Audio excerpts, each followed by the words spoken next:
नमस्कार दोस्तों, हाल ही में लोकसभा में वक्फ संशोधन बिल 2024 को प्रस्तुत किया गया था, लेकिन इस पर विपक्षियों द्वारा विरोध और हंगामा करने के कारण इसे जॉइंट पार्लियामेंट्री कमेटी यानी कि जेपीसी के पास विस्तृत विचार विमर्श के लिए भेज दिया गया। लेकिन अब सवाल ये उठता है कि ये वक्फ एक्ट है क्या? इसे हर भारतीय नागरिक को जानना बहुत जरूरी है, क्योंकि ये भारत के संविधान के नियमों के खिलाफ है, क्योंकि ये संविधान की सुप्रीमेसी को इनकार कराती है। और सबसे बड़ी बात ये जानना जरूरी है कि इसमें आखिर ऐसी क्या बातें हैं जो इसे संविधान के खिलाफ कर देती हैं। चलिए देखते हैं। चलिए सबसे पहले ये जानते हैं कि ये वक्फ या वक्फ बोर्ड ये क्या है। देखिए, भारत में वक्फ बोर्ड एक स्टैट्यूटरी बॉडी है, अर्थात एक वैधानिक इकाई है, जिसकी स्थापना वक्फ प्रॉपर्टीज को मैनेज और रेगुलेट करने के लिए की गई है। इस्लामी कानून के तहत ये संपत्तियां जो कि धार्मिक उद्देश्यों के लिए समर्पित संपत्तियां होती हैं, ये कहलाती हैं वक्फ संपत्तियां। और वक्फ बोर्ड का काम ये होता है कि ये इन संपत्तियों को दानकर्ता की इच्छा के अनुसार संरक्षित करे, इनका उपयोग करे। इसी के साथ ही बंटवारे के समय जिन मुसलमानों ने अपनी प्रॉपर्टीज को भारत में छोड़ दिया था और पाकिस्तान चले गए थे, उनकी संपत्तियों को सरकार ने वक्फ बोर्ड को सौंपकर उनके मैनेजमेंट की रिस्पॉन्सिबिलिटी भी उसी बोर्ड को दे दी थी। अब भारत में वक्फ बोर्ड की औपचारिक स्थापना वक्फ एक्ट 1954 से शुरू हुई, जिसका उद्देश्य वक्फ संपत्तियों के प्रशासन के लिए एक स्ट्रक्चर्ड फ्रेमवर्क प्रदान करना था। इस एक्ट की आवश्यकता इन संपत्तियों को अच्छे ढंग से मैनेज करने, उनके एडमिनिस्ट्रेशन में ट्रांसपेरेंसी और अकाउंटेबिलिटी सुनिश्चित करने की आवश्यकता से उत्पन्न हुई थी, क्योंकि उस समय की मौजूदा प्रणालियां अक्सर मिसमैनेजमेंट और विवादों से ग्रस्त रहा करती थी। अब देखा जाए तो एक वक्फ बोर्ड में आमतौर पर 10 से 15 लोग होते हैं। इनमें से एक मैनेजिंग ट्रस्टी, एक सहायक मैनेजिंग ट्रस्टी, सेक्रेटरी, ट्रेजरी और 8 से 10 मेंबर शामिल होते हैं, जिन्हें उनकी विशेषज्ञता और वक्फ के उद्देश्यों के प्रति कमिटमेंट के आधार पर चुना जाता है। सिंपल है। अब इसी 1954 यानी कि 1954 के एक्ट के अनुसार ही वक्फ संपत्तियों के प्रबंधन की देखरेख करने के लिए प्रत्येक राज्य स्तरों पर वक्फ बोर्ड और केंद्रीय स्तर पर एक वक्फ काउंसिल की स्थापना का प्रोविजन किया गया था।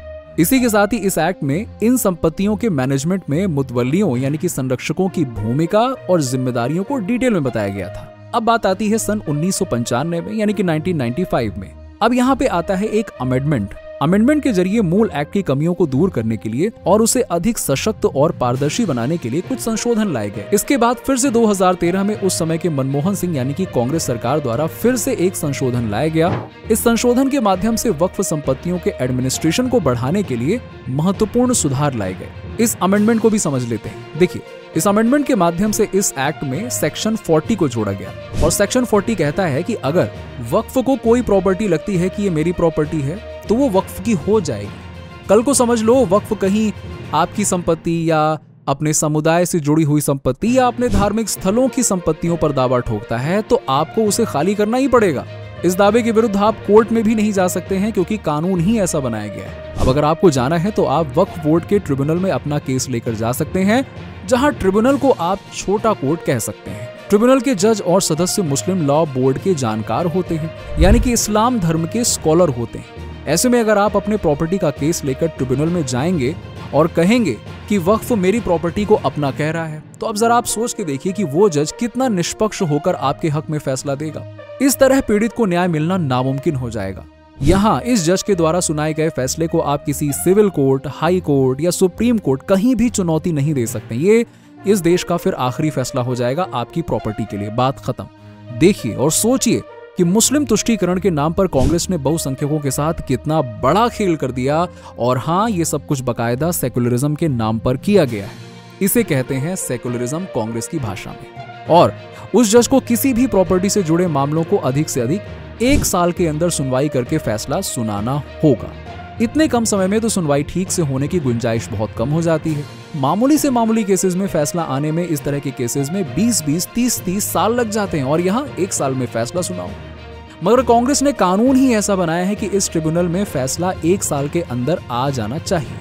मतलब इसमें साफ तौर पर दिखाई देता है कि यहाँ पर कानून बनाने वाले और जिनके लिए कानून बनाया गया, दोनों की नीयत खराब है, दुरुद्देश्य दिखाई देता है। हाँ, इसमें कोई आश्चर्य की बात नहीं है कि कांग्रेस का प्यार हमेशा से सो कॉल्ड अल्पसंख्यकों के साथ रहा है। इतना ही नहीं, 2014 के लोकसभा चुनाव से ठीक पहले 2013 में मनमोहन सिंह सरकार ने खुद दिल्ली की 113 प्राइम प्रॉपर्टीज को चुपचाप वक्फ बोर्ड के नाम कर दिया, बिना किसी चर्चा के। किसी को पता ही नहीं चला। वक्त पर अन्य विपक्षी पार्टियों ने भी इस कानून का समर्थन किया, चाहे अखिलेश यादव हो, ममता बनर्जी हो या केजरीवाल हो या कोई अन्य पार्टी के नेता हो, लोग हो।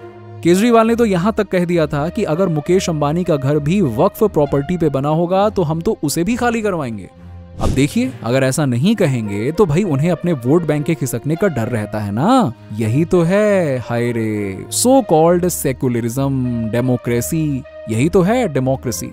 खैर, क्या आप जानते हैं कि रेलवे और रक्षा विभाग के बाद वक्फ बोर्ड कथित तौर पर भारत में तीसरा सबसे बड़ा भूमि धारक यानी कि लैंड होल्डर है। आज वक्फ बोर्ड पूरे भारत में 9.4 लाख एकड़ में फैली 8.7 लाख संपत्तियों को नियंत्रित करते हैं, जिनकी अनुमानित कीमत 1.2 लाख करोड़ रुपए है। आज भारत में राज्य और यूनियन टेरिटरीज दोनों स्तरों के बोर्ड्स को मिलाकर देखा जाए तो मुख्य रूप से कुल 32 वक्फ बोर्ड्स काम करती हैं और इसमें से उत्तर प्रदेश और बिहार के 2 शिया वक्फ बोर्ड भी शामिल हैं। राज्य वक्फ बोर्ड का नियंत्रण लगभग 200 व्यक्तियों के हाथों में है। इन बोर्ड्स के ऊपर एक सेंट्रल वक्फ काउंसिल यानी कि CWC होता है, जो कि मिनिस्ट्री ऑफ माइनॉरिटी अफेयर्स के अधिकार क्षेत्र में आता है। ये काउंसिल केंद्र और राज्य सरकारों तथा वक्फ बोर्डों को सलाह देने के साथ साथ इनके बीच एक कोऑर्डिनेशन का काम करता है। खैर, अब देखते हैं कि इस एक्ट में अमेंडमेंट लाने की क्या जरूरत आन पड़ी। पहला, इस एक्ट का एक प्रावधान कहता है कि एक बार जब कोई संपत्ति वक्फ घोषित हो जाती है तो उसे रद्द या बदला नहीं जा सकता है। आलोचकों का तर्क है कि ये प्रावधान सार्वजनिक भूमि पर अनऑथोराइज्ड दावों और अतिक्रमणों की अनुमति देता है। तमिलनाडु के त्रिची जिले के थिरुचेंथुरई गांव में कई एकड़ जमीन को वक्फ बोर्ड ने अपना घोषित किया है। यहाँ के पुरातन मंदिर पर भी वक्फ ने अपना कब्जा किया हुआ है। जब तक गांव के एक किसान ने अपनी बेटी की शादी के लिए अपनी पुश्तैनी जमीन को बेचने की नहीं सोची, तब तक लोगों को इस बात का बिल्कुल पता नहीं था कि ये जमीन तो वक्फ बोर्ड की है जिसे हम अपना बता रहे हैं। ये गांव अब वक्फ की प्रॉपर्टी हो चुकी है।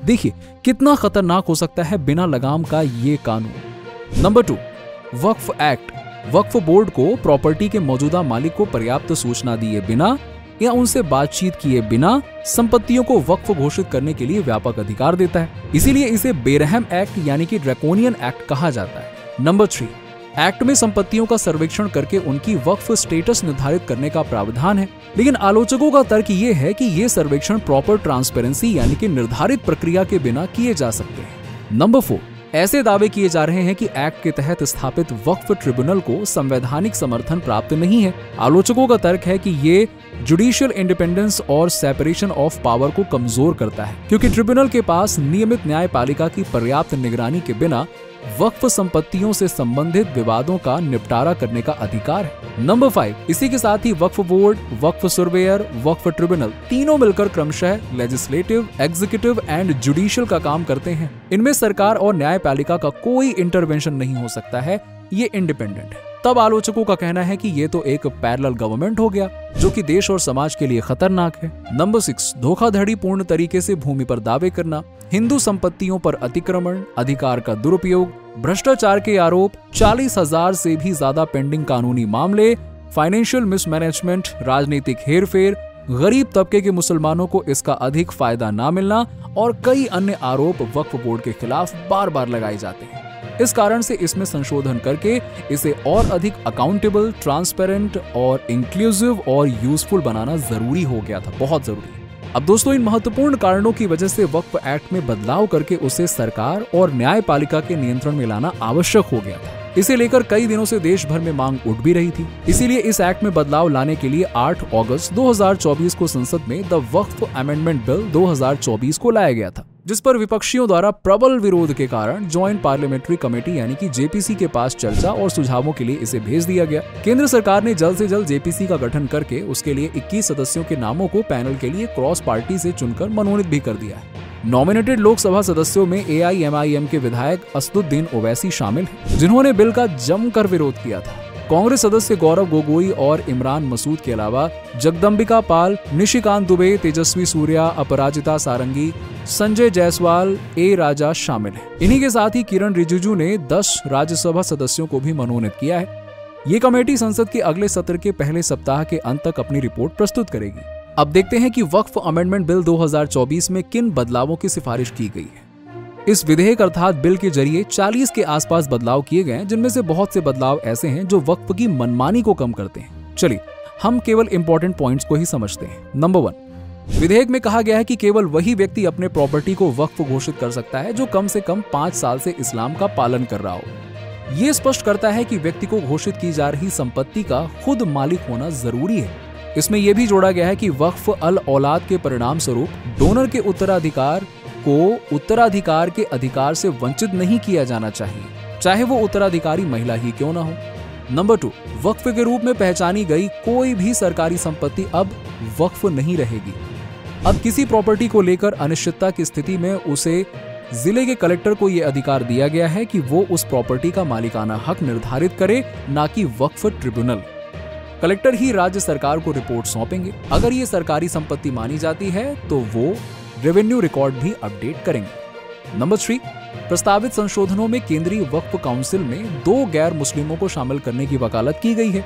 विधेयक में वक्फ बोर्ड में मनोनीत सदस्यों का प्रस्ताव है कि इसमें एक सदस्य बोहरा और आगा खानी समुदायों से होना चाहिए तथा साथ में 2 महिलाएं होनी चाहिए। ये इंपॉर्टेंट है, महिलाओं का होना इंपॉर्टेंट है। और इस बोर्ड में शिया और सुन्नी दोनों समुदाय के लोगों को भी प्रतिनिधित्व देने की बात कही गई है। वक्फ बोर्ड में मुस्लिम महिलाओं और गैर मुस्लिमों को शामिल करना अधिक समावेशी शासन की दिशा में एक कदम है, जो कि निर्णय लेते समय अलग अलग लोगों के दृष्टिकोण को समझने की पैरवी करता है।